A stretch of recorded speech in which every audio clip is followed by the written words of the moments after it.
guys, it's your friend Kelly Dell here with Off the Beaded Path. I've got a website called offthebeadedpathbeadstore.com. I have an artist studio here in Forest City, North Carolina, and I've been here on YouTube for about the last 10 or 11 years. I am so grateful that you've joined me today because we're going to be doing a wonderful project that if you purchased beads for last week's pendant, which was the full moon pendant, this is going to use up some more beads from that project. So it's going to be a really, really nice, lightweight bracelet that you're going to be able to wear throughout the summer and not feel like it's a heavy, bulky thing that you're wearing. So it's really neat because all you're going to need is some size 11 Toho seed beads. Now, I will tell you that I tried my Yuki. My Yuki will not work as well for this project, so I highly recommend the Toho seed beads because they are just a little bit bigger. You're going to need some Tru2 Fire Polish beads. Now, originally, and I'll show you, we got some 3mm Thunder Polish crystals in, and they are gorgeous. And the original bracelet used those 3mm rounds that we still have on our website. But when I called to order more, they did not have any more, and they weren't going to have more till sometime in the summer. So I thought this will be a perfect way to use up those Tru2s from last week's project. So you're going to need a handful of Tru2s. You're also going to need some Fireline Dragon Fire. Oh my goodness, dragon thread, wildfire, anything like that. You're going to need a size 12 needle, and you're going to need the jewel loom. Now, the jewel loom is put out by the Beadalon Company. It's invented by Juliana Avalar. And it is a really, really neat loom. If you don't have it, I highly suggest it. I've done several videos using this jewel loom. It's just going to make this project go a lot quicker and smoother, so you're going to need this as well. So let's go ahead and get all our materials together and we'll get started. All right, so here is the bracelet that I'm going to teach you how to make today. As you can see, it's a skinny bracelet that works up super quick, and I love it because it looks good alone, or it looks good stacked with other bracelets that you may wear together, like you can see here. The ends are super easy to put on as well. These are just a color that I had, and that's why I used them, but this is going to be such a simple project and quick project to do. Now, you'll notice here in the center, this coppery color, these are those 2mm round Thunder Polished beads I was telling you about that we had gotten in the store. You can see they are such a beautiful bead, and they just reflect the light so beautifully. So we do have these on our website. As well as the Toho seed bead. So the one I'm using here is the Sweet Blush, and the Sweet Blush and this copper just looks so well together. So what I'm going to be using today in place of that round in the center, I'm going to be using the Bordeaux Tru2. You can see those there. This is just from my little stash because I love these Tru2s. And this 11-0 is going to be the suede light green in the Toho, and that's your color number as well. I actually don't even know if they make this color anymore. It used to be my favorite color to use. But those are the beads that I'm going to be using. Here is the thread I'm going to use today. I've got to where I used a green for just about everything because it goes with so much and it blends really well. So this is what I'm going to be using to warp and weft my little loom today. And so let's go ahead and get started on warping and starting our piece. When you look at the bracelet itself, to figure out how many warps without having an actual pattern in front of you, all you need to do is count how many up and down lines you have across. So I have 1, 2, 3, and 4. So again, I've got one on the outside, one here, and one here. So 1, 2, 3, and 4. So that is how I figure out how many warps that I'm going to need. So I'm going to take my thread. I'm going to leave it here on the spool, and I'm going to flip this over, and then I'm going to take and start a little knot. and just tie that there. I'm going to put another little double knot in there just to make sure it's nice and tight. And then I'm going to pull away from the little tab here, away from it towards the work. Make sure it's secure. Now I'm going to put it in one of the little slots here. And then I'm going to come across, my fingers are caught. I'm going to come across on the loom. There we go. And I'm going to go into a slot opposite on this other side. And if I want to get technical, I can look here and I can count over from where I've marked my slot here. So I've got 1, 2, 3, 4, 5, 6, 7, and it's in the 8th slot. So I can come over here and go 1, 2, 3, 4, 5, 6, 7, 8. And if I do that, then I know it's exactly perfect and centered as far as being in the same holes on each side. So I'm going to flip this around and I'm going to bring it back around this tab on this side. And then when I come up, I'm going to go up into the very next slot. So I'm not skipping any slots or anything like that. I'm just going to come into that very next slot there, so that they are side by side. So that's 2. I flip it around and I go around the tab on the back. I bring it up, and again, I'm not going to skip any slots there. You can see I'm going through the next slot. So 1, 2, 3. And then I'm going to flip it and go around the tab, and then the last time, because remember, I only need 4. I come all the way up, go into that 4th slot there. So I have 4 little holes, or 4 threads. And then I'm going to wrap it a couple of times here. And then trim, well, I said I was going to trim my thread. My goodness, hang on just a second. Let me find a pair of cutters. All right. I'm going to trim my thread here. And then it just so happened to end where the little tail thread is. So I'm actually going to go ahead and just tie these 2 threads together. Here and here. And then I'm going to take my longer tail thread and I'm going to go under all of 4 of these little threads here. And then come back through the loops. I'm just going to grab a hold of that thread and pull it through the loop. And I'm going to do that one more time. This was a little trick that Juliana taught when she and I did a project together. And I thought that worked out really well because it pulled those even tighter there. So now you can either leave the bar in, or if you want these like guitar strings, we want to pull out. So I'm going to put my finger right here at the warps and pull it out. So if it doesn't come out easy on this side, I'm just going to flip it around. Again, put my fingers up here, press and pull, and it comes out. So now I have guitar strings, a really, really, really nice, tight warp. And so do not throw this away. Set this to the side because you're going to need it again. And then we're ready to start. All right, so the first thing I'm going to do, I am right-handed. If you are left-handed, you'll want to do that on this side here. But I'm right-handed, so I'm going to take my needle and I'm going to come up under this first thread here on the left side. Just that one thread. And I've got my needle threaded with a comfortable length of thread for me, about 2 yards. If you can work with more, definitely do it. I just know that that's my comfort zone. And I'm going to take the threads and I'm going to tie these 2 threads together.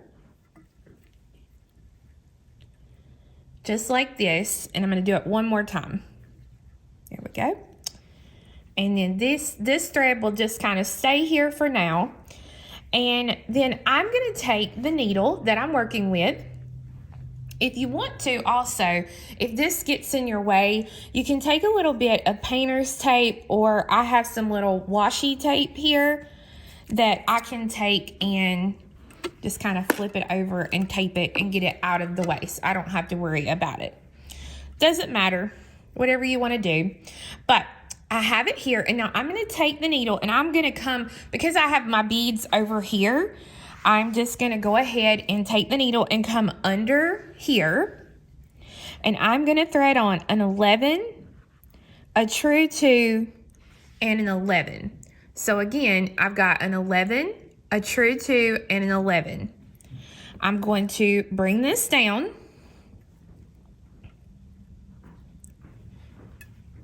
Pop these beads into place. And now I'm going to take my needle and making sure that I go over these threads here, not under them. I'm going to go through the 11, the 2, and the 11. I'm going to put my fingers on them to kind of hold them in place and pull that thread through. And our first row is done. So again, I'm going to take my needle under these threads, pick up an 11, a Tru2, and an 11. Drop these beads down. Push them up. And then take your needle and going over these threads here, go through the 11, the Tru2, and the 11. And I always, because this is just so small, I just put my fingers on it as I pull, just so that it kind of holds these beads in place. These first 2 rows, you'll just kind of want to make sure that they're pushed together, just like that. And then we are going to do the same thing for the entire length of the bracelet. So again, one last time, I'm going to take my needle under here, pick up an 11, a Tru2, and an 11. I'm going to bring them down all the way, and you see that my beads are under these threads. I'm going to push the beads up and then take my needle going over the threads. I'm going to go through the 11, the Tru2, and the 11. Put my fingers on it, pull this through, and I'm going to continue adding these same beads all the way up until I have the preferred length that I'm going to need for the bracelet. Once you have the length of what you would like, you are ready to take this thing off of the loom. Now, what I'm going to do here on the very end, let me zoom in here a little bit so you can see it. What I'm going to do is I'm actually going to go ahead and tie this thread off here. So my thread is coming off of the top. So I'm just going to go underneath this thread here on the end and come through that first bead here. I'm going to come in between the threads that are here. And I'm going to do a little half hitch knot. I'm going to pull it, leave a loop, go through the loop, and I'm going to make sure it goes in between just like that. Then I'm going to go through the center bead. Well, I can't get a hold of it. There we go. Go through the center bead here. And I'm going to do the same thing. I'm going to go under the threads here. Leave a little knot or a little loop. Take my needle through that loop. Pull the thread. Make sure the loop goes in between there. Kind of push everything up. Give that a good little tug.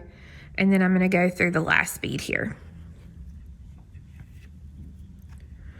And then I will be ready to trim this, and then we'll take it off of the loom. So now what I'm going to do is I'm going to take my cutters and I'm going to come to one end, and I'm going to kind of hold on to this bottom and trim these threads off. And then on this end, if it won't just pull off, just take and cut it like that so that you have your piece now off the loom. Now, one thing I was gonna, no, okay. Now, once it's off the loom, I'm gonna come to one end here, and I'm gonna take 2 of these threads, and I'm gonna tie 2 of these together.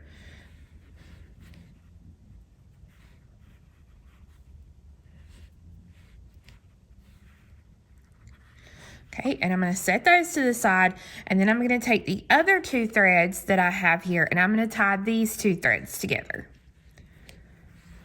So 1 and 2. And then I'm going to take, and if you have a thread zap, you can use a little thread zapper, but I'm going to just kind of trim the threads. Now you can see I'm leaving just a little bit because what I'm going to do, this is going to be glued in, so I don't have to trim these super short. So I'm going to do the same thing on the other end down here. So I love the end caps for this particular bracelet. It makes it so easy to finish the bracelet off. The end caps are a 6x2 millimeter antique silver end crimp.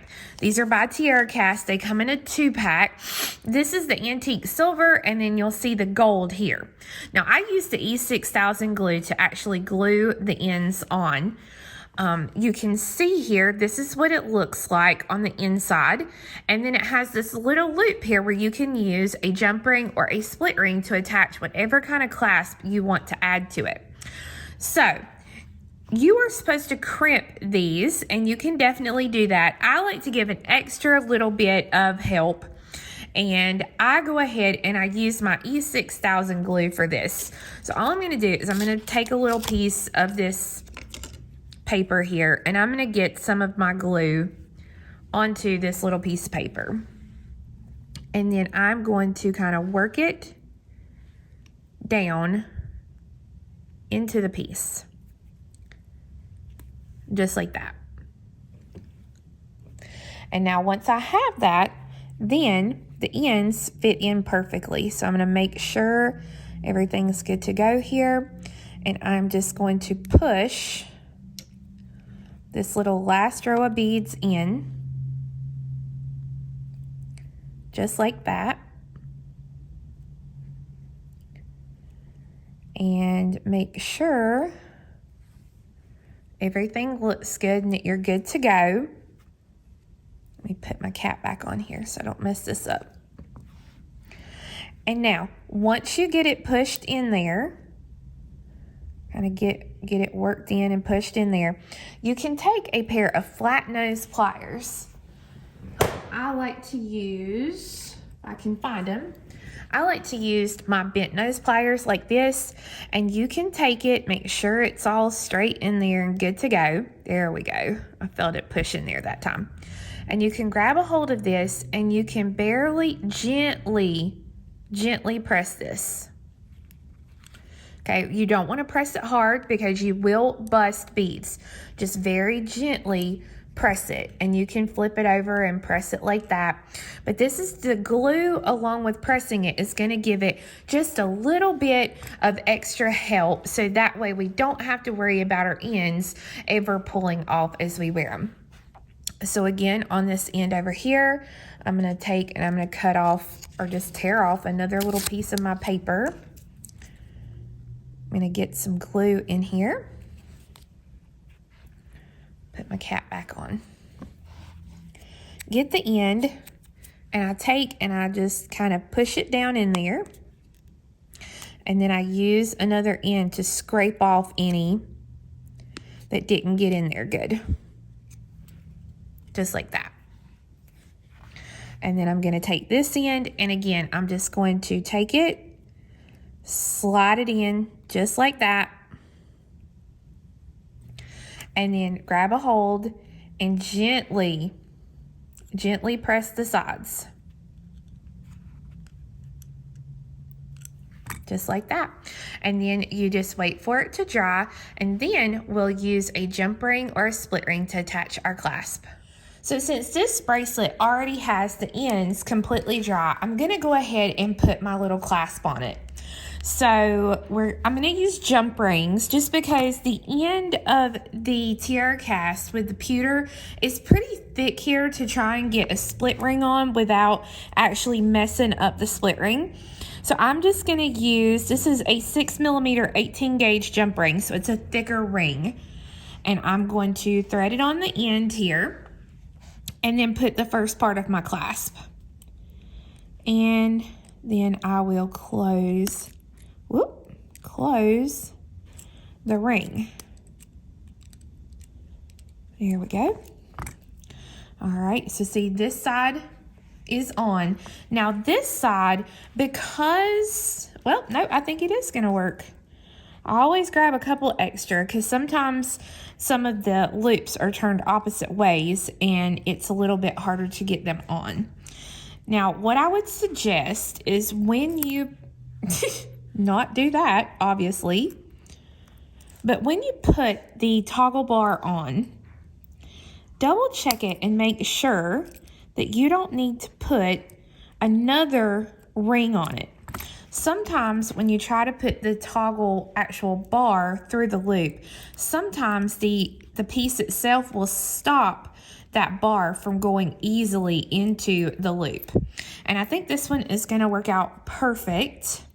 So as you can see, we have that on there now, and it will be a wonderful completed bracelet.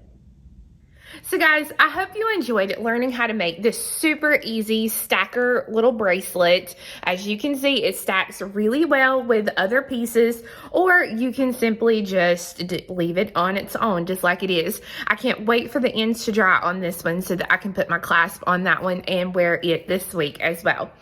Now, one thing that I did want to mention, that if you do not have a loom or you do not like to loom, one option that you have is always to make a leather wrap bracelet with this. I think this would be super cute as a leather wrap bracelet as well. So if you're not sure how to make a leather wrap bracelet, can't talk today, in the video description below the video, I'm going to put links to previous wrap bracelet videos I've done so that you can look on there and learn how to make a wrap bracelet using this same technique that I showed you today with these just little 3 bead rows. Speaking of the links, if you have no clue what the video description box is, if you look right below this video, whether you're on a phone, a tablet, whatever, you'll see a little down shaped arrow button. Click on that and it'll drop down a whole little box that has direct links to all the materials that I used today, the glue, the thread, the loom, everything. And it'll have links to all the different jewelry pieces that I have on, because I know people are going to ask, so that way you can see that as well. Remember, again, you can find my website at offthebeadedpathbeadstore.com. Guys, thanks so much for watching, and we'll see you again next time. Bye-bye.